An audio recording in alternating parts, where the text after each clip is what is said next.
Hello everyone. Welcome to the third webinar of Biomeca.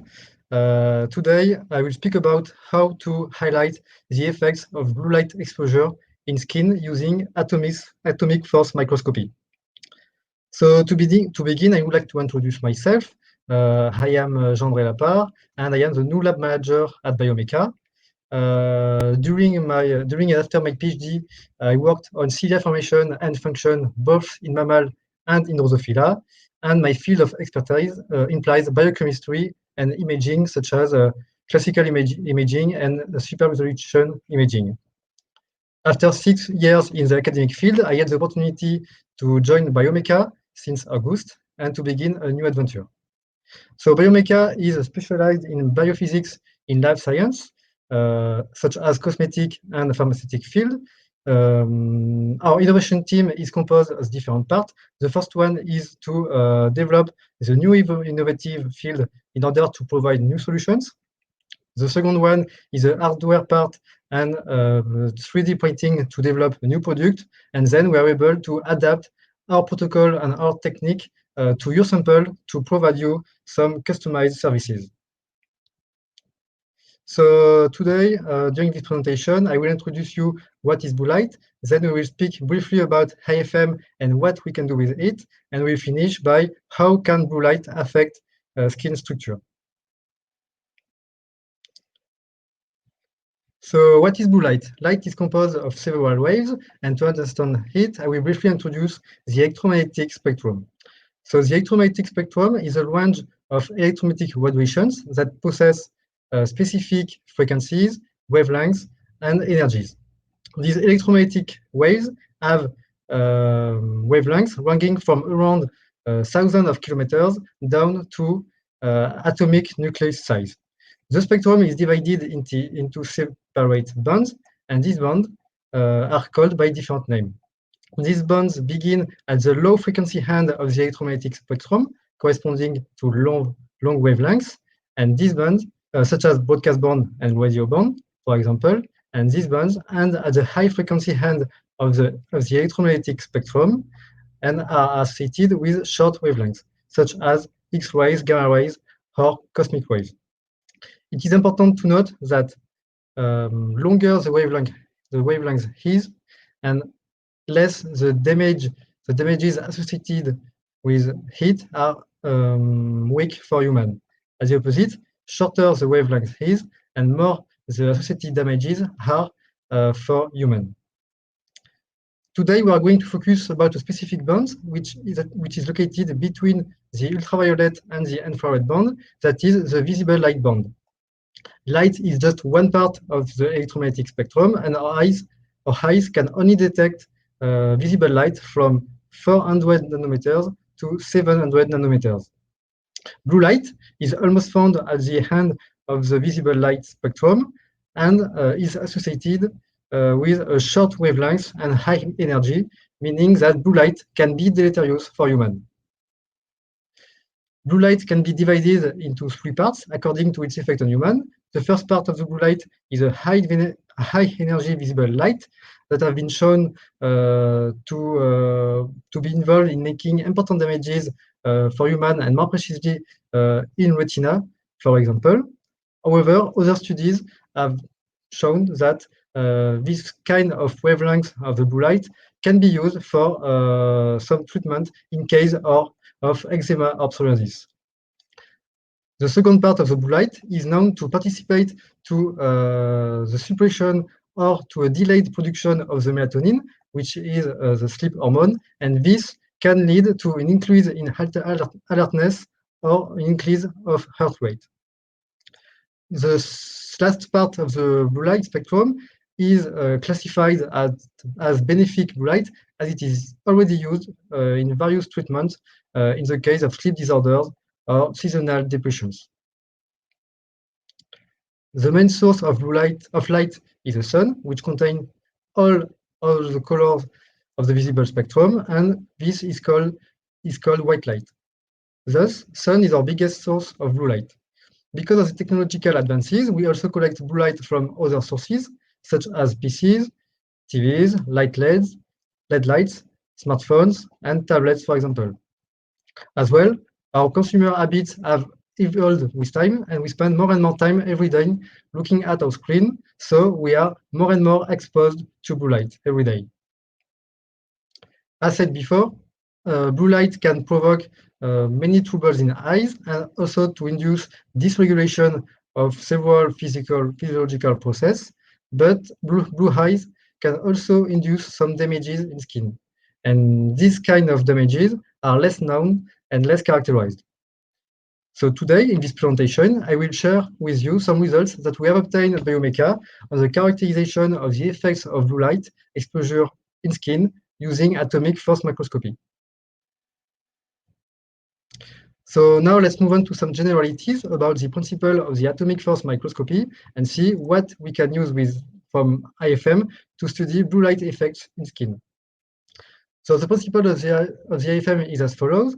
As you can see on this scheme, we have a cantilever with a known spring constant on which we can apply known force, and this will allow the movement of the cantilever into the sample, and this annotation into the sample results in variations of height. And these variations of height can be recorded by a laser beam that hits the surface of the cantilever, and the laser beam is reflected on a photodiode to 4 quarters. The data that we obtain from this kind of acquisition are this kind of curve, which is a force indentation curve. As you can see of this graph, we have different stages on the curve. The first one is a flat curve corresponding to the approach stage, where the cantilever is not in contact with the sample.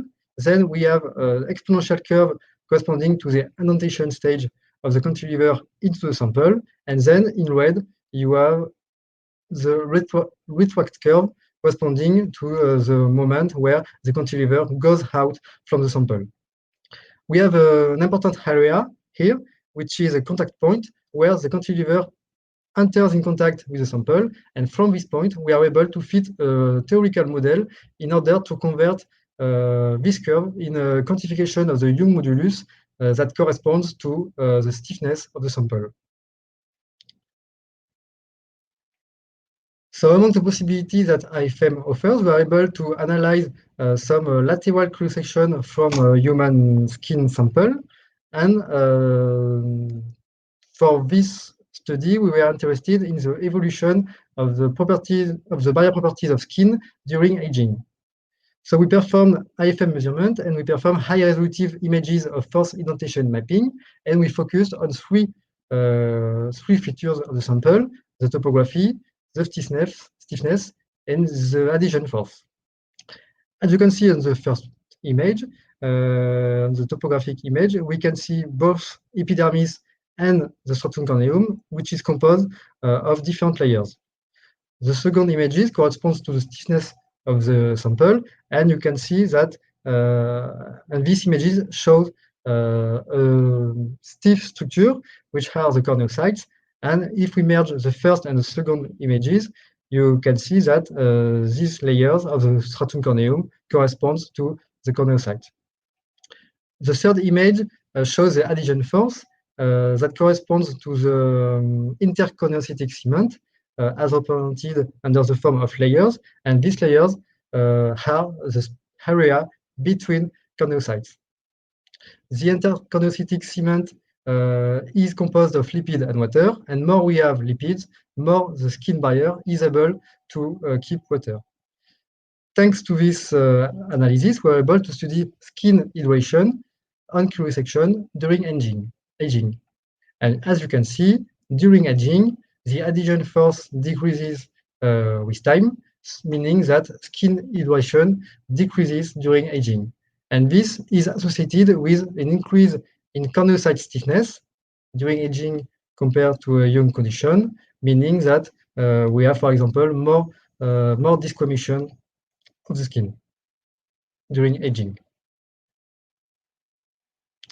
Of course, we can also perform IFM measurements directly on a full explant. In this study, we are still interested by the evolution of the skin stiffness during aging. And so to do that, we performed IFM measurement directly at the surface of the sample, but by indenting enough the sample to be sure to measure the impact of aging on both epidermis and dermis. Thanks to this process, as you can see on this graph, the overall stiffness of the skin decreases with age compared to more younger conditions, meaning that skin stiffness decreases with age. So with IFM, we can allow the evaluation of mechanical properties in both full skin and cryosection from explants. So now let's see how to apply this kind of process to evaluate the effects of blue light exposure in skin.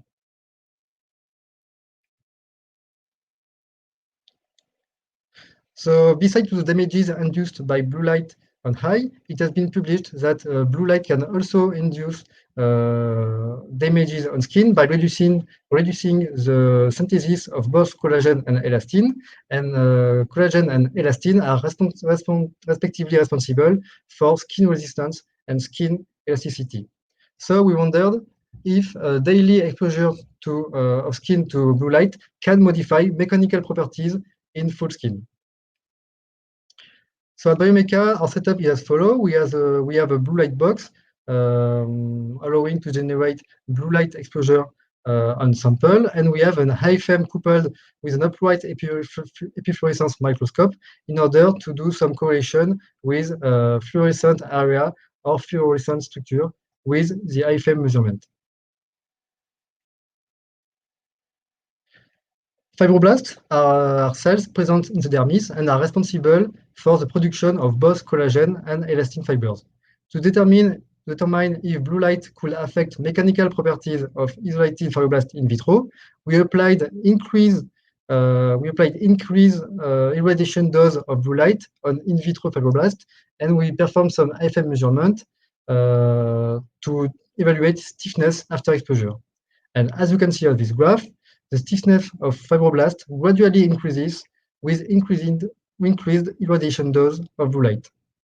So blue light exposure acts on mechanical properties on isolated fibroblasts in vitro by gradually inducing an increase in cell stiffness in culture cells. Then we looked at the effects of blue light directly on a collagen 1 network polymerized under blue light exposure. And as you can see, after exposure, the network of collagen 1 looks different, and it is, since you can see that collagen fibers are thinner after blue light exposure, and this change in morphology is associated with a change in mechanical properties, since collagen fibers are stiffer after blue light exposure compared to the control. So blue light irradiation has also an impact, an action on the modification of the morphology and mechanical properties in vitro on collagen 1 fiber. To go further, we analyze the effects of blue light exposure directly on full skin explant. So we perform IFM measurement directly in surface of the explant by indenting enough to be sure to measure the effects of blue light exposure in epidermis and in the dermis. And we perform force volume measurement, and we generate stiffness tomography that correspond to a 3D reconstruction of IFM measurements in which each pixel corresponds to IFM measurements on the sample. And here we have measured the stiffness. So as you can see, the pattern of skin stiffness is different before and after blue light exposure. And this is confirmed by the quantification of the stiffness, since we can see that the stiffness of the epidermis is higher after blue light exposure. And the same effect is observed on the dermis, where the stiffness of the dermis is increased after blue light exposure. Thus, blue light exposure modifies mechanical properties on overall skin structure, affecting both epidermis and dermis. So after this overview of the impact of blue light in full skin, we decided to investigate more precisely the different compartments in order to have better understanding on what is the cause of this increase in skin stiffness. So to do so, we worked on screen cryosection that comes from the explant where we have performed the 3D stiffness tomography, and we made different local measurements by IFM to evaluate the elastic modulus on two parts on the dermis. The upper part of the dermis corresponding to the papillary dermis, and the lower part of the dermis, which corresponds to the reticular dermis. And so, as you can see on this graph, we found that the stiffness of the dermis is only disrupted in the papillary dermis, where the stiffness is higher compared to the control after blue light exposure, but we have no effect on the reticular dermis after blue light exposure. So we found that blue light exposure affects only in surface of the dermis and not deeper in the reticular dermis. At last, we have checked the collagen aspect in the papillary dermis and found that collagen fibers are thinner after blue light exposure compared to the control. And this is represented on this graph, where you can see that we have a decrease in the thickness of the collagen fibers. So taken together, these results indicate that blue light irradiation significantly impacts on mechanical and morphological properties on whole skin by increasing stiffness and decreasing collagen fiber thickness. To conclude, today I showed you that atomic force microscopy is a powerful tool to study both morphology and mechanical properties at the nanoscopic scale of biological sample. I also showed you that blue light exposure has an impact on in whole skin by increasing stiffness by modulating collagen network production and structure. And from this kind of IFM measurement, we are able to extract some data such as the stiffness tomography, the mechanical properties in full skin, and morphometric parameters and mechanical properties of collagen network and fibers and elastin fibers. I hope that I convinced you that this method is ideal to study a qualitative and quantitative effect of a protective ingredient against digital pollution. Thank you for your attention.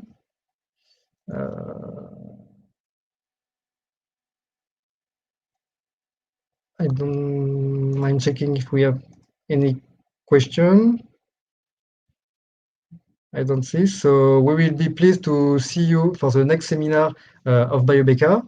So stay tuned and goodbye. Have a good day.